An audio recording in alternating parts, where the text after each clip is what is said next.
Selamat datang di masa depan Indonesia.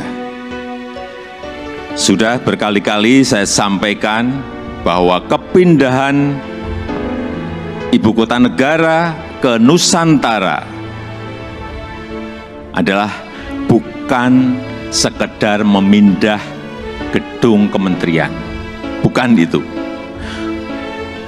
Bukan juga hanya pindah istana presiden. Bukan itu.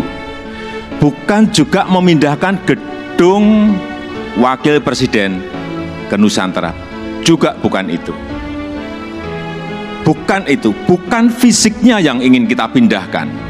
Tetapi yang ingin kita bangun adalah budaya kerja baru, mindset baru, dan IKN sebagai basis ekonomi baru. Indonesia sebagai negara besar harus berani melangkah, harus berani memiliki agenda besar, berani punya agenda besar. Dan ini untuk kemajuan negara kita, untuk kemajuan bangsa. Dan jika kita tidak berani transformasi dari sekarang sampai kapanpun, kita akan sulit jadi negara maju. Dan untuk keberlanjutan IKN Nusantara, ini juga sudah sering saya sampaikan, Bapak Ibu, sekali lagi, tidak perlu ragu, tidak perlu bimbang. Karena apa? Payung hukumnya itu sudah jelas. Payung hukumnya sudah jelas, yaitu Undang-Undang Nomor 3 Tahun 2022. Dan itu, ini juga kita harus tahu semuanya, itu sudah disetujui 93% dari fraksi-fraksi yang ada di DPR. Loh, kurang apa lagi? Kalau ada yang masih belum yakin, kurang apa lagi? Nanti sampaikan, kurang apa lagi? Jadi sekali lagi, sudah tidak perlu lagi untuk dipertanyakan. Ini ada Ketua MPR ada di sini, Pak Bambang Susatyo juga. Kembali lagi, kita ingin menghadirkan pembangunan yang Indonesia sentris, bukan Jawa sentris. Karena Indonesia ini bukan hanya Pulau Jawa.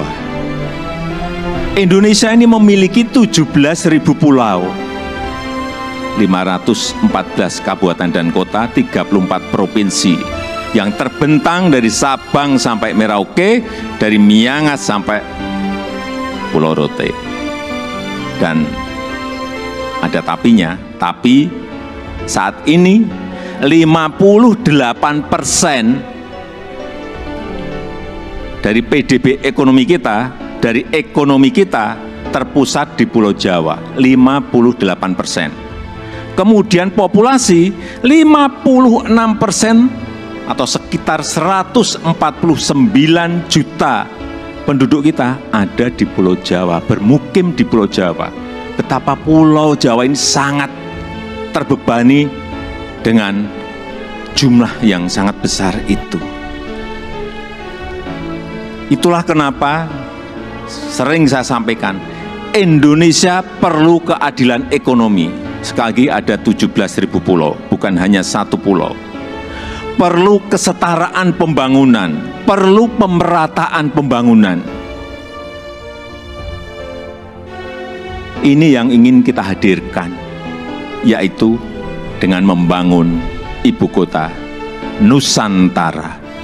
Nusantara adalah kota pintar masa depan yang berbasis hutan dan alam. Belum ada di dunia, belum ada. Tolong dicarikan, belum ada. Ini yang membedakan, ini yang nanti menjadi diferensiasi ibu kota kita dengan ibu kota negara-negara lain. 70% areanya nanti adalah area hijau. Lahan yang digunakan untuk membangun IKN ini awalnya adalah hutan produksi.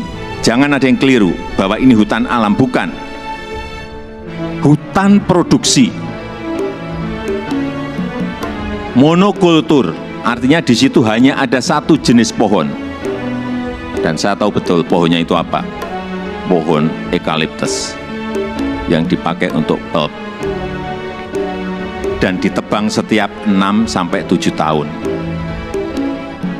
Jangan ada nanti isu merusak hutan. Itu hutan produksi yang setiap 6 tahun, 7 tahun ya ditebang. Ini yang kita ingin kembalikan, justru nantinya ingin kembali jadi hutan heterogen dengan pohon asli dan endemik dari Kalimantan, sehingga kita harapkan nanti menjadi hutan hujan tropis lagi, tropical rainforest lagi di Kalimantan. Untuk itu yang kita siapkan pertama kali di sana adalah pusat persemaian yang sudah mulai kita bangun di bulan Juni 2022. Luas lahan persemaian ada kurang lebih 16 hektar dengan embung 7 hektar. Kita harapkan selesai nanti di awal tahun 2022 yang kapasitas bibitnya setiap tahun bisa menghasilkan kira-kira 15 juta bibit per tahun. Ini yang akan kita pakai untuk menghijaukan bangsa Indonesia Kalimantan. Dengan ini supaya Bapak Ibu ingat saya dari kehutanan.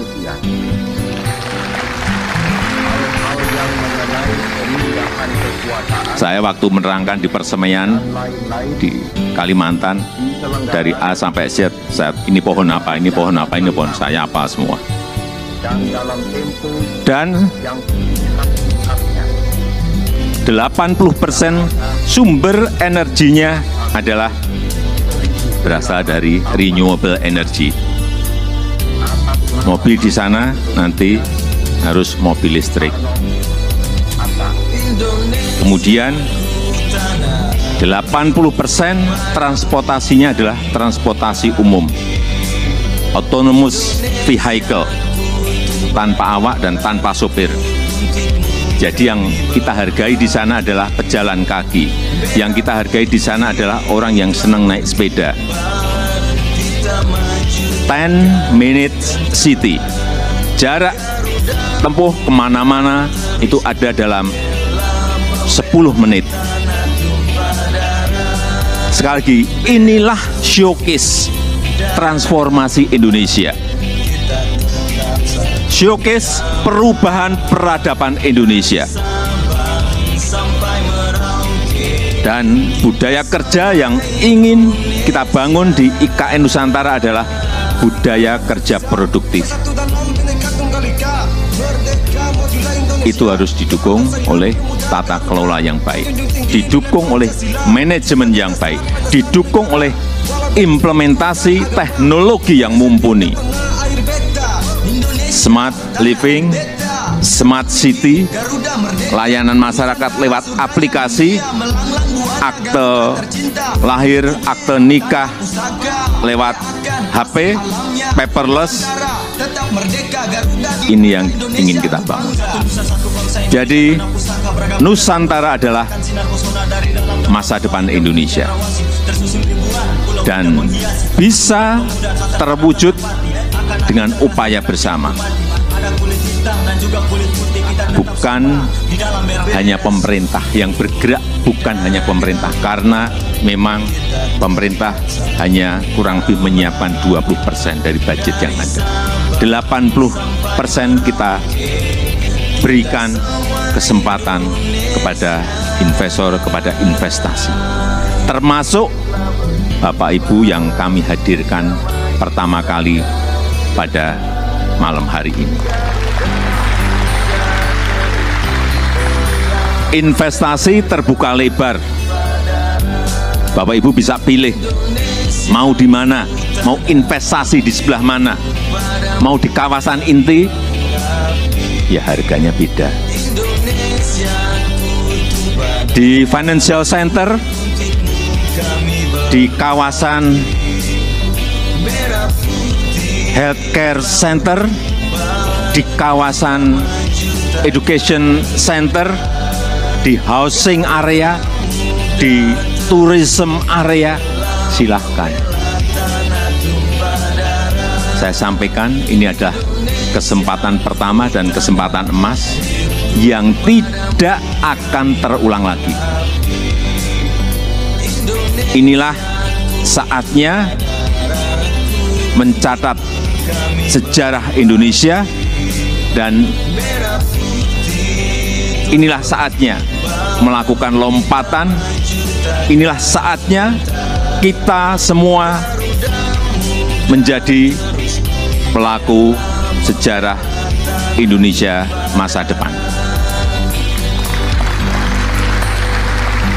Dan dengan upaya kita bersama, dengan semangat gotong royong kita bersama, saya yakin 17 Agustus 24 kita bisa merayakan bersama-sama di Nusantara.